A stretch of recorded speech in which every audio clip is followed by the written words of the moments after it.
My boyfriend invited me to dinner with his coworkers, then spent the night mocking me before publicly dumping me at the table. Later, I learned his successful marketing career was mostly a lie.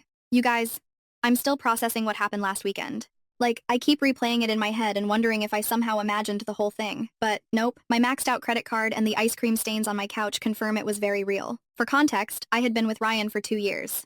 2 years. Not some casual fling or whatever. We had the whole routine down. Netflix marathons on Sundays, awkward holiday dinners with both families, even that weird couples yoga class he insisted on trying, which we both sucked at, to be honest. Things weren't perfect between us. Are they ever? But I thought we were solid. Like, we had talked about maybe moving in together this summer. He had these little annoying habits, leaving his socks literally everywhere, texting during movies, and making these helpful comments about my appearance. Stuff like, that shirt makes your arms look bigger, or have you thought about trying a different hairstyle? I always brushed it off as him being honest. Gosh, past me was such an idiot. So last Friday, Ryan texted me about this dinner with some work friends. He's never really included me in his work life before, always saying it wasn't professional or whatever, so I was actually excited. I even went shopping for a new outfit, rep my budget, and spent forever getting ready. I'm talking full YouTube makeup tutorial, the fancy straightener I only use for special occasions, the works. I get to this super expensive restaurant downtown, the kind with tiny portions and no prices on the menu. Red flag number 1. Ryan's already there with 2 guys he works with, Leonard and Pablo. The moment I walk up, there's this weird vibe. Ryan barely acknowledges me, just this half stand from his chair and a quick, "You're late." I was literally 2 minutes late because parking was impossible. I sit down and he looks at my outfit and goes, "Oh, you wore that." Not quietly either. His friends exchange this look and I immediately feel my face getting hot. For the record, I was wearing a dark blue dress that I thought looked nice. Nothing crazy or inappropriate. I try to laugh it off like, is there a dress code I missed? But he just shrugs and says they already ordered appetizers. Cool. The next hour is basically Ryan talking about work stuff I don't understand while his friends nod along. Whenever I try to join the conversation, Ryan either talks over me or explains why I'm wrong about whatever I just said. At one point I mentioned something about a customer at my store and Ryan interrupts with, "She doesn't really get how things work in the real business world," with this dismissive wave, like retail isn't a real job. I've been a manager for 3 years. I'm sitting there getting more uncomfortable, wondering if Ryan's always been this condescending and I just never noticed, or if he's showing off for his friends. Either way, not a great look. Then Leonard asks how we met, and I start telling the story about how his coworker Vanessa is my best friend and introduced us. Ryan cuts me off mid-sentence and says, "Yeah, Vanessa felt bad for her. I was doing a favor, really," then laughs. You guys, my stomach literally dropped. That's not even close to how it happened. Vanessa had actually warned me about Ryan's ego before setting us up, but said he was a good guy underneath it all. Spoiler alert, he wasn't. I excuse myself to the bathroom, mostly so I don't cry in front of them. I'm in the stall texting Vanessa like, what the fuck is happening? When I get a notification that Ryan just tagged himself at this restaurant on Instagram with boys' night out like I'm not even there. Vanessa calls me immediately, but I send her to voicemail because I don't want the guys to hear me crying. I splash some water on my face, fix my makeup, and give myself this sad little pep talk in the mirror about getting through dinner with dignity. When I get back to the table, they're all laughing about something but stop abruptly when I sit down. Awesome. The waiter brings our main courses and Ryan keeps making these jokes about my food choice. I ordered pasta, one of the less expensive options because I was already worried about the bill, and he keeps saying stuff like, "Carb loading for a marathon? And that's a bold choice for someone with your body type." Each comment feels like a little paper cut and they're adding up fast. At this point I'm barely eating, just pushing food around my plate and counting the minutes until I can leave. Then Pablo asks Ryan about some presentation, and Ryan launches into this whole story about how his boss loved his ideas, and he's basically running the whole project now. Something clicks in my brain. The week before, Ryan had been stressing about this same presentation, saying his portion was only 5 minutes and he was nervous. Now suddenly, he's the star. It's like he's living in some alternate universe where he's the main character. Then the bill comes.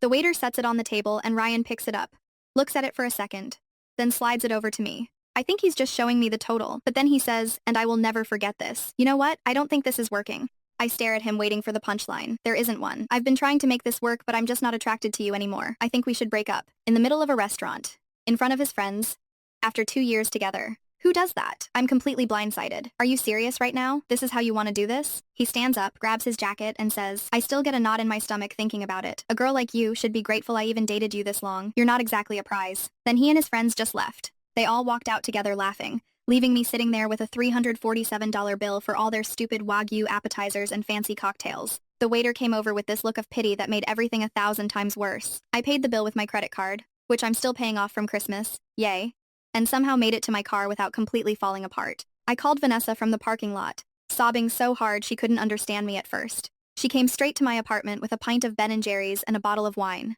The real MVP. Between ugly crying and stress-eating cookie dough, I told her everything. She was livid. Like, I had to talk her out of driving to Ryan's place and causing a scene. That's when she got weird. She kept asking questions about what Ryan had said about work, the project he mentioned, his role in the company. Finally, she was like, Sabrina, I don't know how to tell you this, but Ryan isn't who he says he is at work. Turns out Ryan isn't some hotshot marketing guy about to get promoted. He's an assistant who makes coffee runs and schedules meetings. All those business trips, complete fabrications. The big presentation, he was just doing the slides for the actual team. The fancy title on his LinkedIn, total fiction. I felt like such an idiot. For 2 years, this guy had been lying about basically everything, and I never questioned it. What else had he been lying about? That night after Vanessa left, I went into full detective mode. I scrolled back through our text history, our photos, everything. So many inconsistencies I'd missed. Comments about money that didn't add up, times he had to work late, but his location showed him across town. I couldn't sleep. I kept replaying that moment in the restaurant. How small he made me feel. How humiliated I was. At like 3 a.m., I get a text from a number I don't recognize. Hey, it's Cody from Ryan's office. Vanessa gave me your number. There's some stuff you should know. That's when things got really interesting. First update. First, thank you all so much for the supportive comments on my last post. I literally cried reading some of them, in a good way.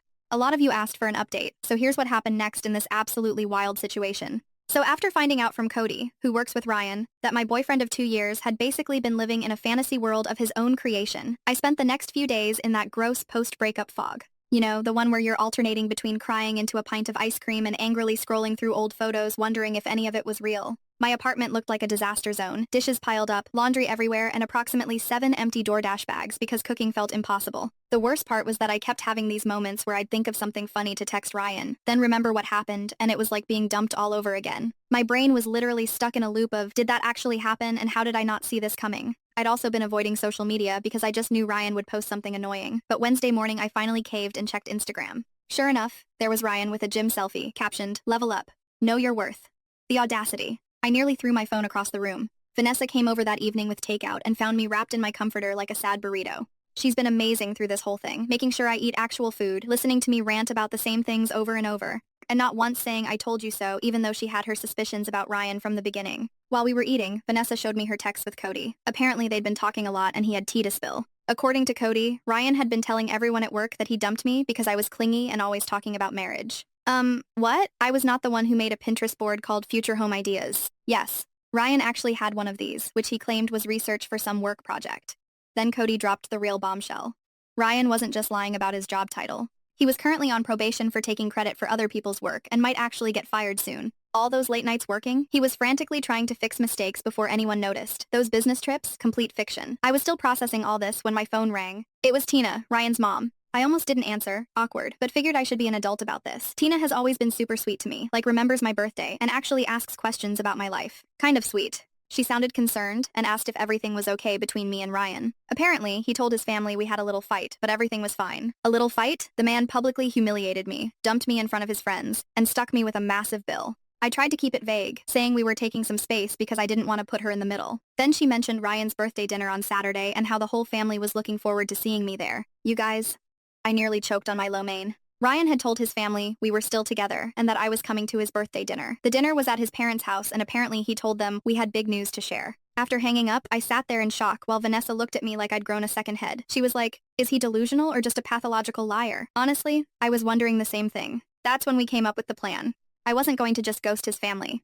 They'd always been kind to me and they deserved to know what kind of person Ryan really was. But I also wasn't going to cause a scene or be vindictive. I would simply attend the dinner as invited and let the truth come out naturally. The next day, Cody met me for coffee, slightly awkward since we'd only met through Ryan, but he turned out to be really chill. He confirmed everything and added even more details about Ryan's work lies. The team Ryan claimed to lead was actually just him and 2 interns. The big presentation he was in charge of last month, he was just operating the slideshow while his boss presented. Cody seemed genuinely upset on my behalf, saying he'd always thought Ryan's stories about me seemed off. Apparently, Ryan would come to work complaining that I was high maintenance, when in reality I was paying for most of our dates toward the end because Ryan claimed to be between paychecks, which I now realized probably meant he was terrible with money.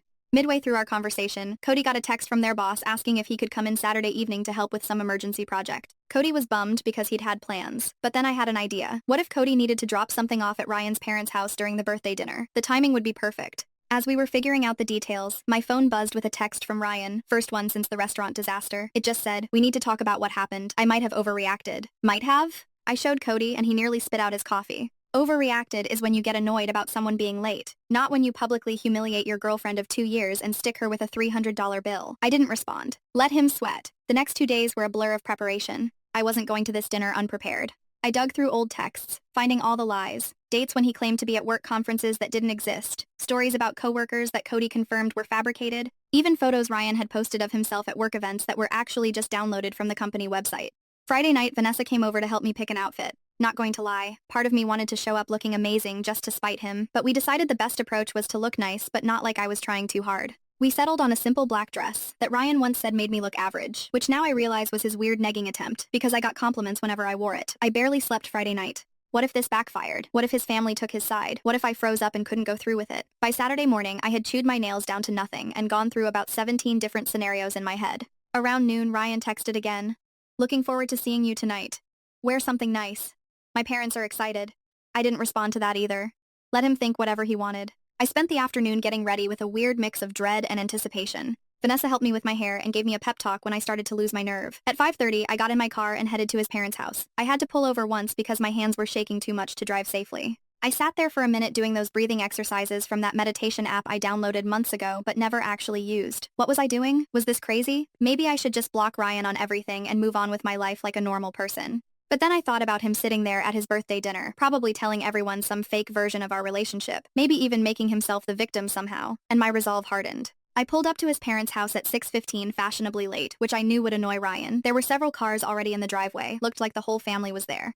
I checked my makeup in the rearview mirror, took one last deep breath, and walked to the door. Ryan's dad opened it with a big smile and a hug, ushering me inside. The house smelled like Tina's famous pot roast, and for a second I felt a pang of sadness. I genuinely liked Ryan's family, and this would probably be the last time I'd see them. I rounded the corner into the living room, and there was Ryan, drink in hand, mid-laugh at something his cousin said. He froze when he saw me, clearly not expecting me to actually show up despite what he told his family. The look on his face was, well, priceless, to be honest. For a split second, panic flashed across his features before he composed himself and came over with this fake smile. He gave me a stiff hug and whispered, "You actually came. We need to talk privately." I just smiled and said loud enough for everyone to hear that I wouldn't miss his birthday for anything, especially since he'd been telling everyone we had big news to share. The color drained from his face. Tina clapped her hands excitedly and asked if this was what she thought it was. Ryan's sister gave me a knowing look. His dad started joking about finally getting grandkids. Ryan gripped my elbow a little too tight and tried to steer me toward the hallway.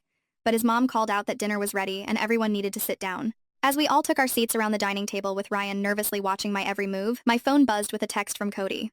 On my way. 15 minutes out. Ryan leaned over and hissed, "What are you doing here?" I thought after the restaurant. I just smiled sweetly and said loud enough for everyone to hear. "Oh, I wouldn't miss the chance to tell your family about what happened at that restaurant, Ryan. I'm sure they'd love to hear that story." The look of absolute panic on his face as his mom started bringing out the food, worth every second of anxiety it took to get there. Game on. Second update. I'm finally ready to share what happened at Ryan's birthday dinner. Sorry for the delay. I needed a mental health day after all this drama. Plus my Wi-Fi has been acting up because my neighbor borrowed my password and apparently downloaded the entire internet. Where did we leave off? Right. Me sitting at the dinner table with Ryan's family while he panicked about what I might say. So there I was, surrounded by Ryan's family, his parents Tina and Ralph, his sister Kayla, his grandma, and two cousins whose names I always mix up. The table was loaded with Tina's famous pot roast, those buttery mashed potatoes I've literally dreamed about, and a fancy salad that nobody was going to eat but everyone would pretend to appreciate. The first 20 minutes were straight up awkward. Ryan kept trying to control the conversation while shooting me these warning glances. I just smiled and passed the bread rolls, enjoying the way his left eye twitched every time I opened my mouth. Petty? Maybe. Satisfying? Absolutely. Tina kept the conversation flowing. Bless her. She asked about my family, my job, the usual small talk. When she mentioned how proud they all were of Ryan's big promotion, I nearly choked on my water. I glanced at Ryan, whose face had gone the exact shade of the beets on the table. Ryan jumped in, talking about how his team was crushing their targets and how his boss was practically grooming him for senior management. I just nodded along, watching him dig himself deeper with each word. Ralph, who's always been the quiet type, suddenly asked Ryan about the Johnson account. Apparently, Ryan had been telling his dad about some huge deal he was supposedly leading. Ryan's answer was so vague it could have been a horoscope, something about strategic pivots and leveraging core competency that literally meant nothing. His sister Kayla caught my eye across the table. She's always been the skeptical one in the family, the type to Google facts during arguments and call people out on their BS. She raised an eyebrow at me like, "Is he for real right now?" That's when Tina brought up the future. She asked us about our big news and whether it had anything to do with us taking the next step. Ryan nearly dropped his fork and mumbled something about it not being the right time to discuss it. His grandma, who has zero filter and is my absolute favorite person in his family, cuts in with, "So are you two moving in together or what? Because Ryan said you were looking at apartments together again." News to me. The furthest we'd gotten in that conversation was me once saying maybe we should think about combining our Netflix accounts to save money. Ryan tried steering the conversation back to himself, talking about how his boss had given him a company card for business expenses. I couldn't help myself. I asked what kind of expenses he was authorized to approve. He stammered something about client dinners and team outings. That's when I casually mentioned, "Oh, speaking of dinners, Ryan took me to this amazing restaurant last week. What was it called again, honey? The one where you met up with Leonard and Pablo?" The color drained from his face faster than my phone battery on TikTok. Seriously, my phone can't handle more than 20 minutes of scrolling before dying. Anyone else? Before he could respond, the doorbell rang. Perfect timing. Tina went to answer it, and I heard her delighted, "Oh, Cody, what a surprise." Ryan looked like he might actually pass out. Cody walked in with a folder, all professional in his button-up shirt. He apologized for interrupting the birthday dinner, but said he had some work documents Ryan needed to sign urgently for Monday morning. Tina, being the perfect host, immediately invited him to join us for cake later. Ryan tried to usher Cody toward the front door, but Ralph insisted they could handle work stuff right there at the table, since we're all family here. Cody sat down in the empty chair beside me, which I'd strategically saved. Not going to lie, Ryan was gripping his fork so hard I thought it might bend. That's when Ralph asked Cody how the big presentation went, the one Ryan had apparently been leading. Cody looked confused for a second before catching on. He glanced at me, then at Ryan, and I could see him making a decision.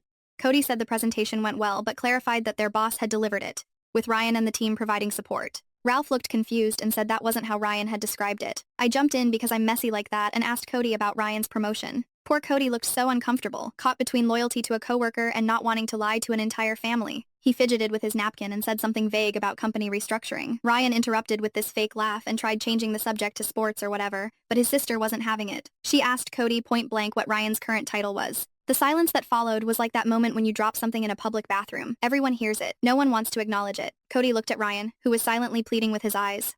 Then at me. I nodded slightly. He cleared his throat and said that Ryan was an administrative assistant in the marketing department. The silence. Ralph put down his fork slowly. His grandma made this little H sound. Kayla muttered something that sounded suspiciously like I knew it. Ryan immediately went into damage control mode, saying Cody was confused, that he had multiple roles, that it was complicated, but the dam had broken. His family started asking specific questions that he couldn't weasel out of. When did you get promoted? He hadn't. Why did you say you had a team? He didn't. What about that corner office you mentioned? Also fictional. With each question, Ryan's stories unraveled more. He kept looking at me like this was somehow my fault, which made me more determined to let everything come out. Tina, bless her heart, tried to smooth things over. She suggested we all have some cake and talk about happier things. As she went to the kitchen to get it, Kayla asked me directly about the restaurant I'd mentioned earlier. This was my moment. I took a deep breath and told them everything. How Ryan had invited me to meet his friends. How he'd belittled me throughout dinner. How he dumped me in front of everyone and walked out, leaving me with a $347 bill I could barely afford. Ryan tried interrupting several times, but his dad shut him down with this look I'd never seen before. Pure disappointment. Ryan's defense? That I was exaggerating and playing victim. That I had embarrassed him in front of his colleagues by not fitting in. That leaving me with the bill was teaching me financial responsibility. His grandma actually snorted at that last one. Cody, who had been quiet through most of this, finally spoke up. He confirmed my story, adding that he'd heard Ryan bragging to coworkers about how he'd put me in my place. He even pulled out his phone and showed texts from Pablo, receipts y'all, discussing what had happened. Tina came back in with the cake, just as Ryan was trying to paint himself as the victim. She set it down and asked what she'd missed. No one spoke for a moment. Then Ryan's dad said very quietly that they needed to have a family discussion about honesty. Ryan exploded like full-on temper tantrum. He accused me of turning his family against him, called Cody a traitor, and said everyone was just jealous of his success. What success? He knocked over his water glass, pointed at me, and yelled that a girl like me should be grateful he even bothered with me. His mom gasped. His grandma said something that I'm pretty sure was old people swearing. His sister just shook her head like she wasn't even surprised. I stayed calm somehow and said that the only thing I was grateful for was finally seeing who he really was. Ryan stormed out, slamming the door so hard that one of Tina's decorative plates fell off the wall and cracked. The aftermath was weirdly peaceful. Tina apologized to me like 50 times. Ralph looked tired and sad. Kayla helped clean up the spilled water. Cody apologized for his part in the awkwardness, but said he couldn't stand by while Ryan lied to everyone. Then the strangest thing happened. Instead of asking me to leave, they insisted I stay for cake. We all sat there, Ryan's ex-girlfriend, his coworker, and his family eating birthday cake without the birthday boy. In any other situation, it would have been the most awkward thing ever. But somehow it wasn't. After cake, I helped Tina clean up in the kitchen. She kept apologizing and saying she had no idea Ryan had been lying about so much. She seemed genuinely heartbroken, not just about what he'd done to me, but about who her son had become. I felt bad for her, to be honest. No parent wants to realize their kid is, well, kind of terrible. She asked me quietly if there had been signs before, and I admitted that looking back there were red flags I'd ignored because I wanted to believe the best about him. When I was getting ready to leave, Ryan's dad pulled me aside. He thanked me for my honesty and apologized for what his son had done. He seemed so defeated. like he was trying to figure out where they'd gone wrong in raising him. I assured him it wasn't their fault. Ryan had made his own choices. Cody offered to walk me to my car, probably sensing I needed a moment to process everything. As we walked down the driveway, he mentioned that Ryan had been having problems at work for months, taking credit for other people's ideas, lying about his contributions, even faking emails from clients. He was actually on his final warning before potential termination. Suddenly, Ryan's desperate need to appear successful made a twisted kind of sense. His whole identity was built on this fake image of success and status. When I thought about it that way, I almost felt sorry for him.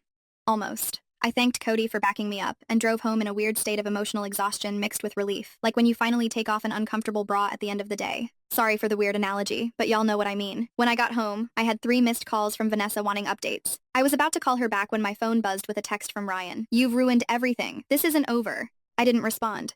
Just blocked his number and made myself some tea. I should have been scared or upset, but honestly, I just felt tired and maybe a little proud of myself for standing up to him. I thought that was the end of it. I really did. But this morning, my phone blew up with 13 missed calls from Ryan's mom, his sister, Cody, and several numbers I didn't recognize. Something had happened overnight, and based on the increasingly frantic voicemails, Ryan had completely lost it. Last update. I'm finally ready to explain about those 13 missed calls. Thanks for being patient while I processed everything that happened. Also, sorry for the delay. My laptop decided to do a surprise 4-hour update right when I sat down to write this. So where were we? I woke up Sunday morning after the birthday dinner disaster to find my phone blowing up with calls from Ryan's family and Cody. At first, I legit thought someone had died or something. My stomach did that awful dropping thing as I scrolled through the notifications. 5 missed calls from Tina, 3 from Kayla, 2 from Cody, and 3 from numbers I didn't recognize. I called Tina back first because she seemed the most worried based on her voicemails, which were just variations of Sabrina. "Please call me as soon as you can." She picked up on the first ring, sounding exhausted.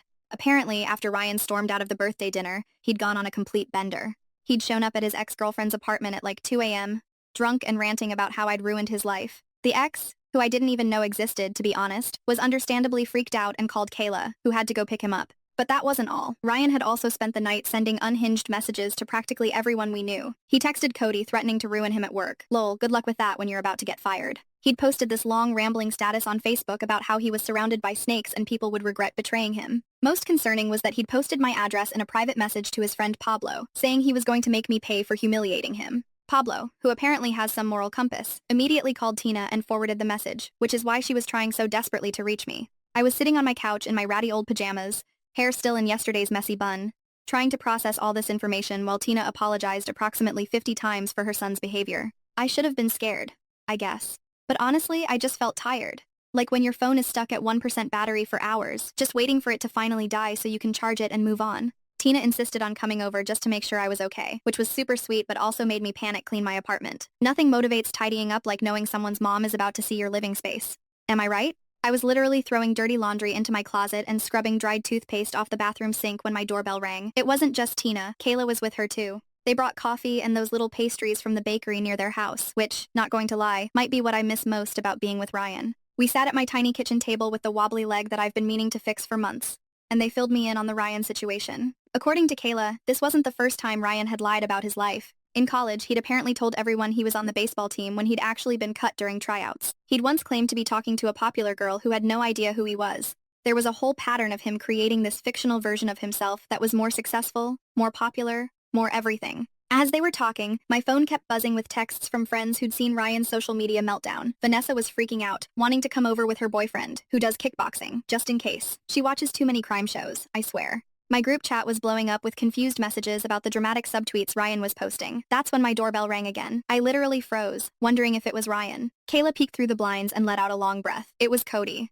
Apparently, Ryan had been blowing up his phone all morning too, and Cody wanted to warn me in person since Ryan had mentioned paying me a visit. So there we all were, me, Ryan's mom, his sister, and his coworker, sitting in my living room on a Sunday morning trying to figure out what to do about this man-child, throwing a tantrum because he got caught in his lies. If it wasn't so stressful, it would have been hilarious, like imagine explaining this situation to someone who wasn't there. Cody mentioned that their boss had already gotten wind of Ryan's social media tirade. Someone had screenshotted and forwarded it, so Monday at work was going to be interesting. Kayla was worried Ryan might do something stupid if he lost his job on top of everything else. That's when my doorbell rang again. This time, it was the building manager looking super awkward. Apparently, Ryan had been downstairs making a scene in the lobby, demanding to be let up to my apartment. The manager had refused, bless him, and threatened to call the police, at which point Ryan had stormed off, but not before yelling that I was a liar loud enough for the entire first floor to hear. Tina looked devastated. She kept apologizing and saying she didn't know where they went wrong with him. I felt terrible for her. Imagine realizing your adult son is basically a walking red flag. Kayla was more practical, suggesting I document everything just in case Ryan's behavior escalated. We were all sitting there trying to figure out what to do when my phone buzzed with a notification. Ryan had tagged me in an Instagram story. Against my better judgment and everyone in the room telling me not to look, I opened it. It was a photo of me from early in our relationship, sleeping on his couch with my mouth open, captioned, "Miss Perfect, who ruined my birthday, isn't so perfect. A girl like you should be grateful anyone took pictures of you at all." Like, that was his big revenge? A slightly unflattering photo from 2 years ago? I actually laughed out loud, which wasn't the reaction Tina was expecting. But honestly, if that was the worst he could do, I was going to be fine. Just as we were discussing next steps, there was a loud pounding on my door. We all jumped. Then we heard Ryan's voice, slurring slightly. "I know you're in there. Open the door." Cody immediately stood up like he was going to confront Ryan, which was sweet but unnecessary. I was already calling the building security guard, perks of a slightly more expensive apartment building. Ryan kept pounding and yelling, and I could hear my neighbor's door open as she came out to see what the commotion was about. By the time security arrived, Ryan had moved on to kicking the door. The security guard didn't mess around. He told Ryan to leave or he'd call the police. There was some back and forth that I couldn't quite make out, then silence. The guard knocked gently and let me know Ryan had left the building, but was still in the parking lot, possibly waiting. Tina was mortified. She insisted on going down to deal with her son herself, and honestly, I was happy to let her. She was so upset that Ralph, Ryan's dad, had to come pick them both up. The whole situation was just sad. After they left, Cody and I sat on my couch in stunned silence for a bit. He finally broke it by asking if I had any alcohol, which felt like the appropriate response to the morning we'd had. We split a bottle of wine I'd been saving for a special occasion, and this definitely counted. By the time Cody left, it was late afternoon, and I was emotionally exhausted. Vanessa came over and stayed the night just in case Ryan decided to make a return appearance. He didn't, thankfully. We ordered pizza, watched bad reality TV, and tried to process the absolute soap opera my life had become. The next few weeks were, well, an adjustment. Ryan got fired from his job after failing to show up for 3 days and sending inappropriate emails to several coworkers. He moved back in with his parents temporarily, which I only know because Kayla and I have kept in touch. She's actually pretty cool. We get coffee sometimes. Ryan tried to contact me a few more times, leaving voicemails that ranged from angry to tearful to weirdly nostalgic. I saved them all just in case, but never responded. He created a few fake Instagram accounts to message me, but they were so obviously him, who else would write, "You're making a big mistake with that spelling error," that I just blocked them instantly. The weirdest part was running into him at Target about a month later. I was in the home section, looking at shower curtains, and suddenly there he was, holding a pack of socks and looking like he hadn't slept in days. We made eye contact, and for a second I thought he might cause a scene. Instead, he just turned around and walked away, leaving his shopping basket right there in the aisle.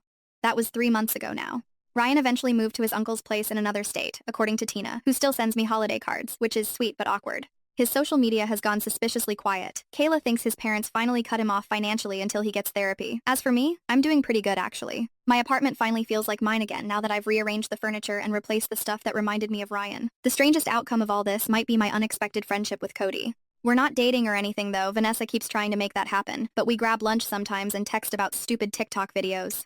It's nice having someone who witnessed the whole Ryan saga and understands why I now have trust issues the size of Texas. Looking back at everything, I'm not angry anymore. Well, not just angry. I'm also weirdly grateful not for dating Ryan, definitely not that, but for finding out who he really was before things went further. Imagine if I'd moved in with him or something. Shudder.